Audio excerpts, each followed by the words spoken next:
নমস্কাৰ সত্য তোমাক সুধিব বিচাৰিছোঁ যে ৰাগিনী গ্ৰুপৰ লগত তোমাৰ প্ৰথম সংযোগটো কেনেকুৱা?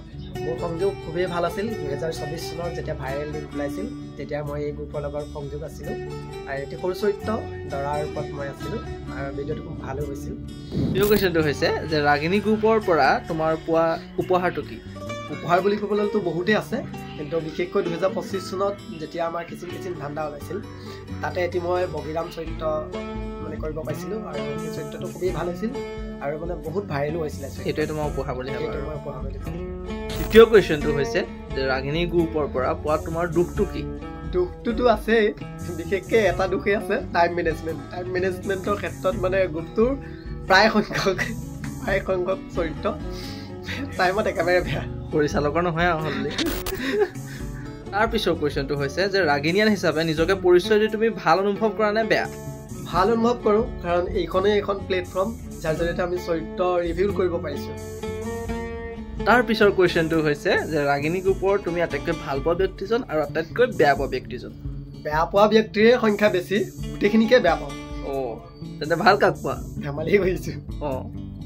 কোৱা। আচলতে বেয়া পাবলগীয়া কোনোৱেই নাই, সকলোখিনি লগৰে আৰু ভাল লাগিল কাম কৰি ৰাগিনী গ্ৰুপৰ লগত। তথাপি এজন বেয়াটো ক'বই লাগিব, আৰু মানে কৈছোঁ এইটো মেনেজমেণ্টৰ ক্ষেত্ৰত অলপ দিগদাৰ লাগে।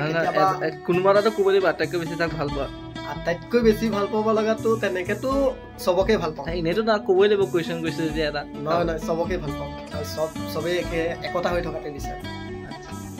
তাৰ পিছৰ কুৱেশ্যনটো হৈছে ৰাগিনী গ্ৰুপৰ আটাইতকৈ তুমি ভাল লগা চিনেমাখন আৰু আটাইতকৈ বেয়া লগা চিনেমাখন? মোৰ বাবে আটাইতকৈ ভাল লগা চিনেমাখন হ'ল প্ৰথমখন, কাৰণ সেইখনৰ জৰিয়তে মই চৰিত্ৰত অভিনয় কৰিছোঁ, আৰু আটাইতকৈ বেয়া লগা চিনেমাখন হ'ল জিৰ'। সেইটো পৰিচালকো ভাল নালাগে এখন।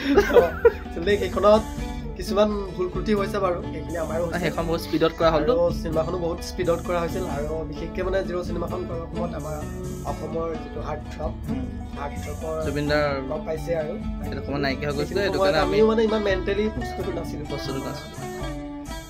তাৰ পিছৰ কুৱেশ্যনটো হৈছে যে ৰাগিনী গ্ৰুপৰ তোমাৰ ক্ৰাছ কোন?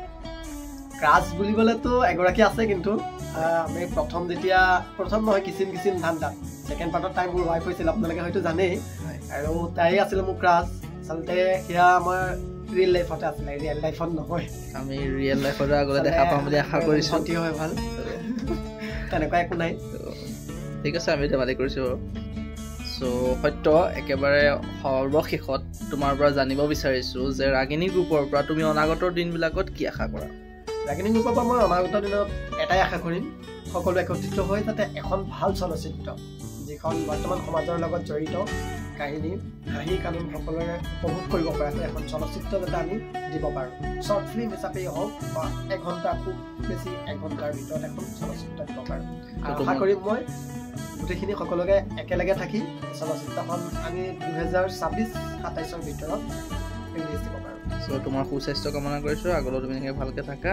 আমাক এইকেইটা কথা কোৱাৰ কাৰণে ধন্যবাদ থাকিল ৰাগিনী গ্ৰুপৰ তৰফৰ পৰা এজন পৰিচালক বা এজন কৰ্মকৰ্তা হিচাপে। সকলোৱে একেলগে থাকি এখন ভাল চলচ্চিত্ৰ। কুৱেশ্যনটো হ'ল যে তোমাৰ ৰাগিনী গ্ৰুপৰ পৰা